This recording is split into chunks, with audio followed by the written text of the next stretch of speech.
છે આપનું મંતવ્ય ન્યૂઝની એક વિશેષ રજૂઆત વાનગી શોમાં. ટાઇટલ સ્પોન્સર બાય એલજી બાંધાની હિંગ, essence of authentic test since 1894, કો પ્રેઝેન્ટેડ બાય મધર્સ રેસિપી પ્રેમનો સ્વાદ. દર્શક મિત્રો, આપણા મહેમાન ભાવનાબેને કે જેમની પહેલી વાનગી બનાવી અને હવે અત્યારે વેલેન્ટાઇન સ્પેશિયલ આપણે વાનગી બનાવી રહ્યા છે, ત્યારે બીજી વાનગી કઈ છે ચાલો એમની પાસેથી જાણીએ. તો ભાવનાબેન, આપણી વાનગીનું નામ શું છે?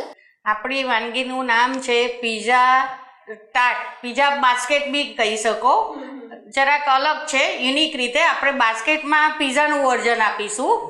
એટલે બાળકોને કંઈક અલગ વેરાયટી લાગે. અત્યારે હમણાં બધા ડે આવે છે તો પાર્ટીમાં બી ચાલે અને કંઈક હટકે બન્યું હોય એવું લાગે, એટલે બર્થડે પાર્ટીમાં બી આપણે ચાલે. અને બની જાય છે ઇઝી, એકદમ જ વાર નથી લાગતી, ક્વિક રેસીપી છે આ બી. બિલકુલ. તો હવે એના ઇન્ગ્રેડિયન્ટ્સ જોઈ લઈએ આપણે. એમાં જોઈશે આપણે ટામેટા, પછી સોલ્ટ, કેપ્સિકમ, ઓનિયન અને oregano, pizza sauce, chilli flakes, cheese અને બાસ્કેટ ચાટ. આમાં તમે ઓલિવ બી નાખી શકો, પછી એની અંદર કોર્ન બી નાખી શકો. જે તમને સારું લાગે પીઝામાં જે આવતું હોય એ તમે એની અંદર એડ કરી શકો છો. તો કરીએ શરૂઆત આપણે. હા, આપણે હવે શરૂઆત કરીએ. આપણે પહેલાં એક મિક્સિંગ બાઉલ લઈ લઈએ અને એમાં આપણે સૌપ્રથમ આપણે ટામેટા એડ કરીશું, પછી કેપ્સિકમ એડ કરીશું. બાળકો આમ કેપ્સિકમ ના ખાય પણ આમાં ખાઈ લેશે. આમાં કેપ્સિકમ આવશે તો વાંધો નહીં આવે, પીઝા જેવું હોય. એટલે આમાં ડુંગળી એડ કરીશું, ઝીણી ઝીણી કાપીને. થોડુંક સોલ્ટ, કારણ કે સોસમાં બધામાં આવતું હોય સોલ્ટ, એટલે આપણે થોડુંક સોલ્ટ એડ કરીશું.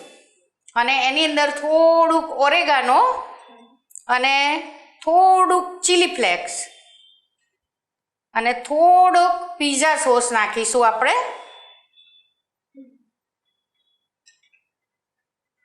પીઝામાં પીઝા સોસ તો જોઈએ. અને થોડુંક અંદર ચીઝ બી આપણે એડ કરીશું. હા, આપણે ટાટનું સ્ટફિંગ તૈયાર કરી દીધું છે. આની અંદર તમે કોર્ન બી નાખી શકો. કોર્ન અંદર તમારે એડ કરવા હોય તો કોર્ન બી નાખી શકો. મોઝરેલા ચીઝ એ પણ નાખી શકાય, પણ આપણે ઉપરથી ચીઝ નાખવાના છીએ એટલે આની અંદર આપણે થોડુંક ચીઝ એડ કર્યું છે. એટલે ભાવનાબેન, રેગ્યુલરમાં આપણે પીઝા તો ખાતા જ હોય, પણ આવી રીતના આપણે બાસ્કેટની અંદર પીઝાનું વર્ઝન લાવીએ ને તો યુનિક, તમે કહ્યું એ પ્રમાણે ઇન્ટરેસ્ટિંગ પણ લાગે અને બાળકોને મજા આવે અને કંઈક અલગ લાગે. કારણ કે બ્રેડમાં ને પીઝાના રોટલામાં તો બધા બનાવતા જ હોય છે.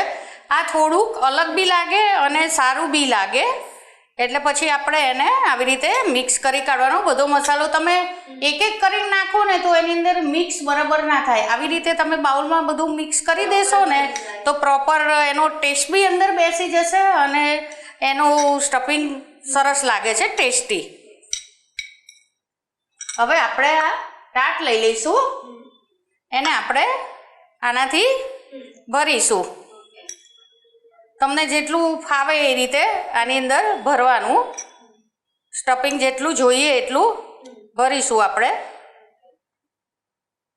બાળકોને જે રીતે પસંદ હોય, આની અંદર કોર્ન પસંદ હોય તો કોર્ન બી નાખી શકાય, આની અંદર ઓલિવ ઓઇલ બી નાખી શકાય, પછી ઓલિવ્સ જે પણ તમને અંદર વેજીટેબલ નાખવા હોય ને એ તમે નાખી શકો છો. આવી રીતે આપણે પીઝાના ટાટને એકદમ ફૂલ ભરી દેવાના.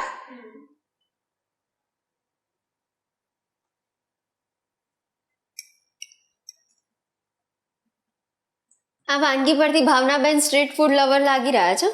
હા, અમે સ્ટ્રીટ ફૂડ પછી બધું, એટલે બધું, બધી ચાટ બધી સ્પેશિયલ બનાવું છું. અલગ અલગ ટાઈપની બધી અલગ એકદમ વેરિએશન આવી રીતે આમાં લાવીને એવી રીતે બધા બનાવું છું. બીજા બધું કયા વેરિએશન તમે લાવો છો? હું બધું ભેળમાં બી લાવું છું. જે કઠોળની ભેળ હોય એ બધી ભેળમાં બી અલગ અલગ કરું છું. સેવપુરીમાં અલગ અલગ કરું છું. બધું હેલ્ધી વર્ઝન જ, જે બાળકો ના ખાતા હોય ને એ કઠોળ બી બાફીને એનું બધું સ્ટફિંગ કરીને કરું છું. ફણગાયેલા મગ ને એ બધાનું. હવે આપણે આની ઉપર થોડુંક ચીઝ આપણે જે રીતે પસંદ હોય એવી રીતે આની ઉપર આપણે ચીઝ એડ કરીશું ઉપરથી પાછું. બાળકોને તો ચીઝ બહુ જ ભાવે. યસ, કિડ્સ અને યંગસ્ટર્સ માટે તો cheese એવું કહી શકાય hot કે ચીઝ એટલે favorite. અવિભાજ્ય અંગ થઈ ગયું છે. અને આ બાસ્કેટ ચાટમાં કેવું છે કે કોમન બધા કઠોળ ને એવું બધું નાખીને બનાવતા હોય છે, પણ આપણે થોડુંક અલગ વર્ઝન આપ્યું છે આનું, અને પાર્ટીમાં સારું બી લાગે, અને આવી રીતે તમે મૂક્યું હોય ને તો ફાઇન લાગે. જો આવી રીતે આમ, અને એને પછી છે ને થોડુંક સ્લો તાપે સેલો ફ્રાય કરી કાઢવાનું, એટલે થોડું ક્રન્ચીનેસ વધારે આવે આનું. તો એ વખતે પણ આપણે ખાસ ધ્યાન રાખવું પડતું હા, હોય એ છે. વખતે ધ્યાન રાખવાનું. થોડુંક ઓઇલ મૂકવાનું, થોડુંક. તમે બટર બી મૂકી શકો, ઓઇલ બી મૂકી શકો, ઓલિવ ઓઇલ બી મૂકી શકો. એને થોડુંક ક્રંચ આપવા માટે 5 મિનિટ આપણે એને થવા દઈશું. પછી એને આપણે ચીલી ફ્લેક્સ ને પાછું ઓરેગનો નાખીને એને સર્વિંગ પ્લેટમાં લઈને સર્વ કરીશું. આને પેનમાં મૂકી પછી એને થોડી વાર ઢાંકી દેવાનું, એટલે ચીઝ મેલ્ટ થાય થોડું થોડું. જો કૃતિ, હવે આપણે એને બંધ કરી દઈશું. બસ આટલા એને થવા દેવાના, એટલે થોડું અંદર બધો મસાલો બી મેચ થઈ જાય, અને થોડા ક્રિસ્પી હોય જ છે બાસ્કેટ ચાટ, તો થોડું વધારે ક્રિસ્પી થશે. હવે એને આપણે બંધ કરી દીધું. હવે એને આપણે સર્વિંગ બાઉલમાં લઈશું. જોતા જ ખાવાની ઈચ્છા થઈ જાય એવા પીઝા ટાટ. હા, અને કંઈક અલગ વર્ઝન. બ્રેડને પેલામાં તો બધા બનાવતા હોય છે, પણ આપણે થોડું અલગ વર્ઝન આપ્યું છે, એટલે બાળકોને બી અલગ લાગે અને ગેસ્ટ આવ્યા હોય એને બી અલગ લાગે. કારણ કે કઠોળમાં તો બધા બનાવતા જ હોય છે, પણ આ થોડુંક અલગ વર્ઝન કરીને મેં એને અલગ ટેસ્ટ આપવાનો ટ્રાય કર્યો છે. તમે મને ટેસ્ટ કરીને કહેજો કે કેવા લાગ્યા. આપણે એને પીઝા સોસ અને ટામેટો કેચઅપ જોડે આપણે એને સર્વ કરશું. ઉપરથી હજી ચીઝ નાખવું હોય તો વધારે તમે નાખી શકો છો. આવી રીતે બાળકોને વધારે ગમે તો ઉપરથી હજી પણ ચીઝ નાખી શકાય. અને પછી ઉપરથી થોડું ચીલી ફ્લેક્સ અને ઓરેગાનો નાખવાનું. પાછું તીખું ઓછું ખાતા હોય બાળક તો ના નાખો તો બી ચાલે, પણ થોડું નાખીએ તો વધારે સારું લાગે. અને થોડોક ઓરેગાનો, એટલે કમ્પ્લીટ પીઝાનો ટેસ્ટ આવશે આમાં, એકદમ અલગ સ્ટાઇલથી.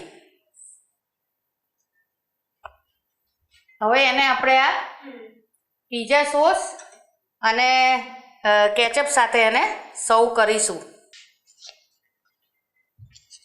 જો કૃતિ, આપણા તૈયાર છે પીઝા બાસ્કેટ ચાટ. તમે ટેસ્ટ કરીને કહો કે કેવા બન્યા છે. ચોક્કસ. તો દર્શક મિત્રો, આપના માટે પીઝા ટાટ રેડી થઈ ગયા છે. ભાવનાબેન, આ રેસીપી પણ આપણા વ્યુઅર સુધી પહોંચાડવા માટે થેન્ક યુ સો મચ. તો દર્શક મિત્રો, જો તમે પણ છે ને સ્ટ્રીટ ફૂડના રસીલા છો ને, તો આપના માટે જ આ ખાસ બનાવવામાં આવી છે આ વાનગી. તો અચૂકપણે ટ્રાય કરજો અને પછી કહેજો કે મજા આવી કે નહીં. તો દર્શક મિત્રો, શું તમને પણ ચટપટી અવનવી વાનગી બનાવવાનો રસ છે? તો તમે પણ બની શકો છો મંતવ્ય ન્યૂઝના વાનગીના રસોડાના નવા મહેમાન. હવે એના માટે કરવાનું એટલું છે, તમારે તમારું નામ, શહેરનું નામ, રેસીપીનું નામ અને રેસીપીનો સરસ મજાનો ફોટો પાડીને અમને મોકલી આપવાનો છે. અમારી ટીમ સામેથી આપનો સંપર્ક કરશે. તો દોસ્તો, મળીએ છીએ આપણે નેક્સ્ટ એપિસોડમાં નવી વાનગીની સાથે વાનગીના રસોડે. પણ હાલ મને રજા આપશો. Tata sponsored by LG Bandhani Hing, essence of authentic taste since 1894, co-presented by Mother's Recipe, પ્રેમનો સ્વાદ.